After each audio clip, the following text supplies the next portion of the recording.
खुलुमबाय बे समाव बडलेण्ड इंखं टेलिभिजननि स्टुडिय'आव आं मिथिका नार्जारी दिनै मोनाबिलिनि गाहाय रादाबफोराव दङ। डिब्रुगढ़ मुलुगसोलोंसालियाव रेगिं खालामनायजों लोब्बा थानाय साब्रै फरायसाफोरखौ हमबाय आरो सा 13 खारखोमानानै दङ। सोरखारि बिथांखिनि रां जाख्ल'नानै सुकुर आलिया जोबथेसालियाव थांनांबाय। फकीरगंजनि एएसआइ सन्जीब मजुमदारा घुस बिनानै सासपेन्ड खालामजादों। जराबादाव सानै सुरां मोसौ फालांगिरि हमदों। चीनआव कभिड लकडाउननि हेंथायै गोख्रों सोमावसारदों। मुंख्लं सुजित नार्जारीनि बिफा मंगल सिंह नार्जारीया गोब्राब हालोदाव। दिल्लीयाव बिसियानो गावनि फिसायखौ बुथारखोमानानै मोन 10 थुख्रा गोदानानै फ्रिजआव दोनदों। दानिया फैदो आबुं रादाबाव।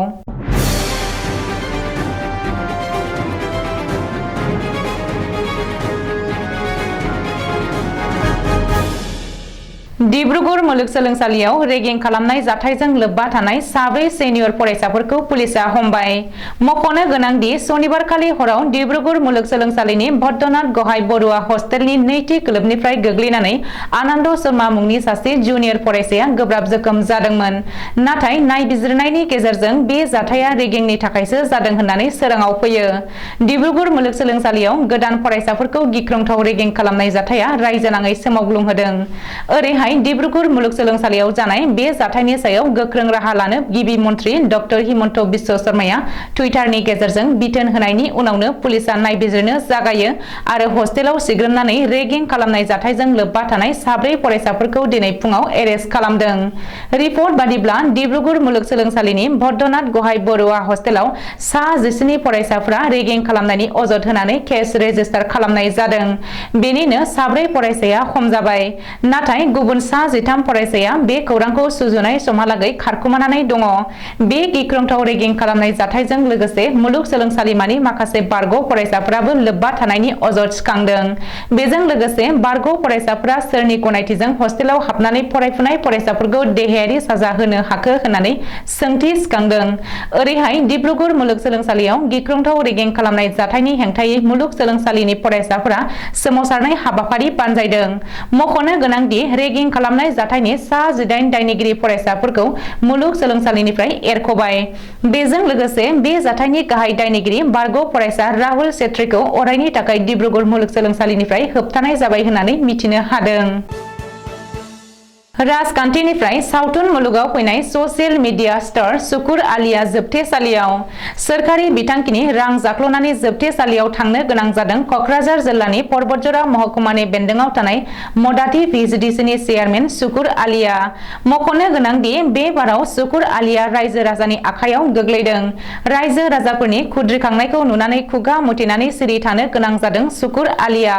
रिपर्ट बादिब्ला सुकुर आलिनि हेंथायै जब कार्डनि रां जाख्ल'नायनि गोख्रों अजद होदों मदाति भिजिडिसिनि माखासे रायजोफोरा। बेनि अनगायैबो खुद्रिनाय रायजोफोरा सुकुर आलिखौ बुनानै काजिगाव पुलिसनो गथायना होयो। बबेखानि परबतजरा महकुमानि बेन्दोंआव थानाय मदाति भिजिडिसिनि मासिगिरि महरै बिजेपि दोलोनिफ्राय सायख'जानाय सुकुर आलिनि हेंथायै जब कार्डनि रां जाख्ल'नायनि अनगायैबो माखासे सोरखारि बिथांखिफोरनि थाखाय मुलाम्फागिरिफोरनिफ्राय रां दाबिनायनिबो गोख्रों अजद सिखांदों। साउथ सालमारा मानकासार जिल्लानि एसिस्टेन्ट साब इन्सपेक्टर सुंद'यै एएसआइ सन्जीब मजुमदारखौ साख्रिनिफ्राय सासपेन्ड खालामबाय। घुस बिनायनि दायाव साख्रिनिफ्राय सासपेन्ड खालामदों फकीरगंजनि एएसआइ सन्जीब मजुमदारखौ। मख'नो गोनांदि जोबथेसालियाव जोबजानाय सासे ड्राग्स फालांगिरिखौ उदां खालामनायनि मुङाव घुस बिदोंमोन एएसआइ सन्जीब मजुमदारा। रिपर्ट बादिब्ला सन्जीब मजुमदारा जोबथेसालियाव जोबजानाय ड्राग्स फालांगिरिखौ उदां खालामनायनि मुङाव घुस बिनाया केमेरायाव रेकर्ड जादों आरो बे भिडिअ'आ ससियेल मिडियायाव जोबोद गोख्रैथिजों भाइरेल जादों।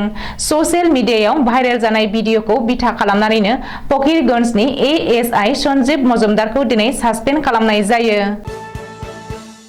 जराबादाव सानै सुरां मोसौ फालांगिरि हमजादों। बबेखानि पुलिस बिफाना सानै सुरां फालांगिरिजों लोगोसे सुराङै स्मागलिं खालामनानै लाबोखुमानाय मा द' मोसौफोरखौबो बोखांनो हायो।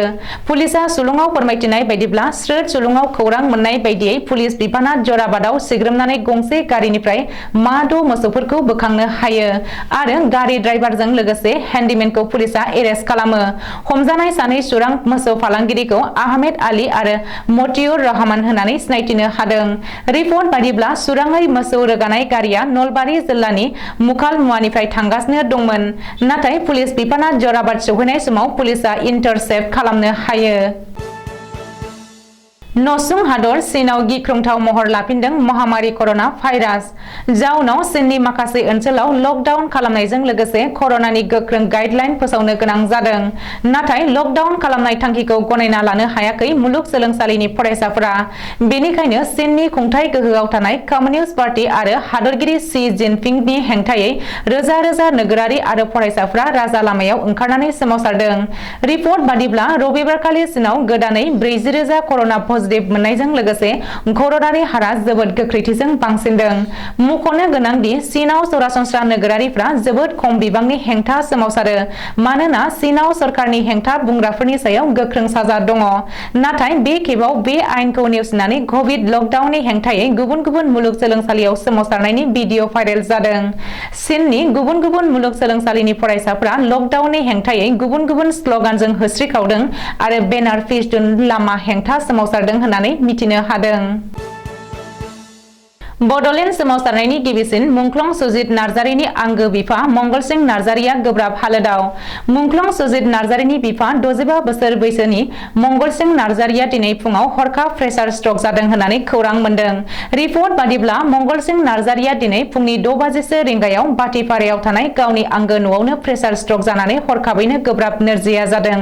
जाउनाव मंगलसिं नार्जारिखौ बङाइगावनि लवार आसाम देहा फाहामसालियाव थिसननाय जायो।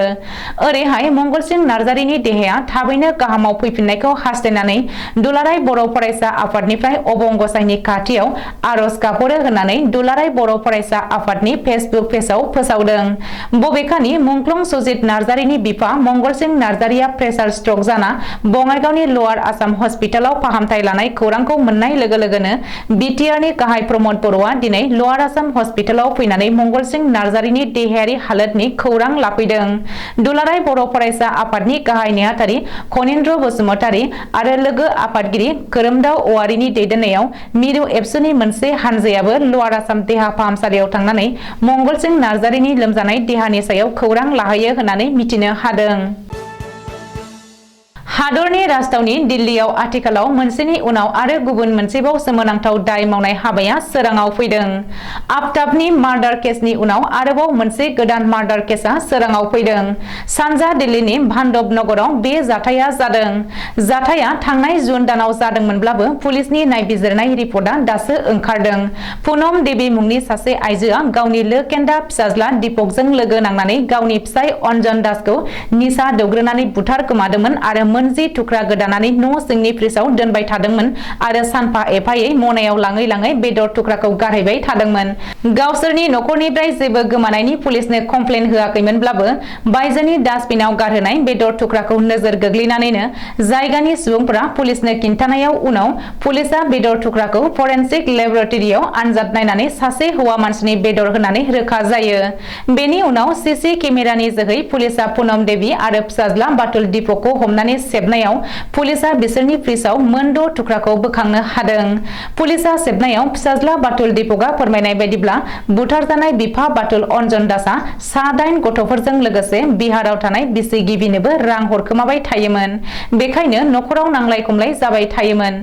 बेनिखायनो गावनि बिमानि सोलो बायदियैनो बिफा बाथुल अन्जन दासखौ बुथारनानै मोन 10 थुख्रा गोदानानै फ्रिजआव दोननाय जादोंमोन। दिनै मोनाबिलिनि रादाबा एसेनोसै। गोजोन्थों।